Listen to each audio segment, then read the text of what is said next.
beyond the fact that the unemployment rate is 4 times larger than the OECD metropolitan average, is a large weight of the metropolitan GDP.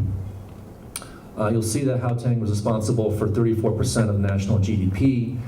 This is larger than the share of metropolitan Tokyo to Japan. It's larger than the contribution of Paris to the French economy. And in terms of patenting, I thought this was also an interesting finding that although it's only 30% lower than the OECD metropolitan region average, this is patents per million inhabitants, it's above cities like Rome, Madrid, or Lisbon. And this points to the Gauteng as being the epicenter of R&D in South Africa. In terms of the achievements, South Africa, of course, correctly celebrates its achievements in service delivery. South Africa and Gauteng are models for a lot of the countries in the Middle East and North Africa that are looking for rapid service delivery. I should also mention the sophisticated policy frameworks that are in place.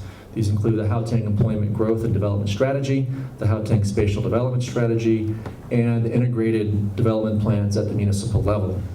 Also the G2055 exercise. And the city officials who came from other countries were very impressed by the level of these frameworks. And they were concerned about issues of implementation and monitoring. In terms of the challenges, again, this isn't new information.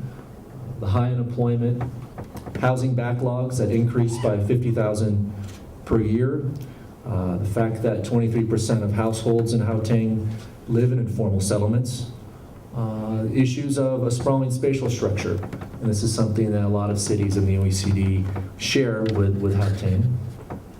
Also the rate of HIV/AIDS and the infrastructure stress from population growth.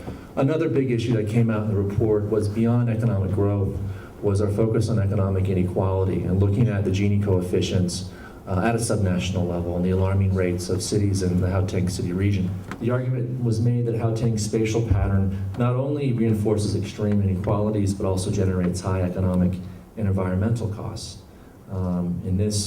The need to densify the spatial fabric reinforces some of the arguments made in the national spatial development perspective, which argues that, quote, spatial marginalization from economic opportunities and social amenities must be addressed in order to reduce poverty and inequality. Overall, the review encourages the shift, which is ongoing in South Africa, away from a bricks and mortar approach to an approach that encourages new housing markets for affordable housing, especially for rental housing. And this argument came out of some of our data on housing unaffordability.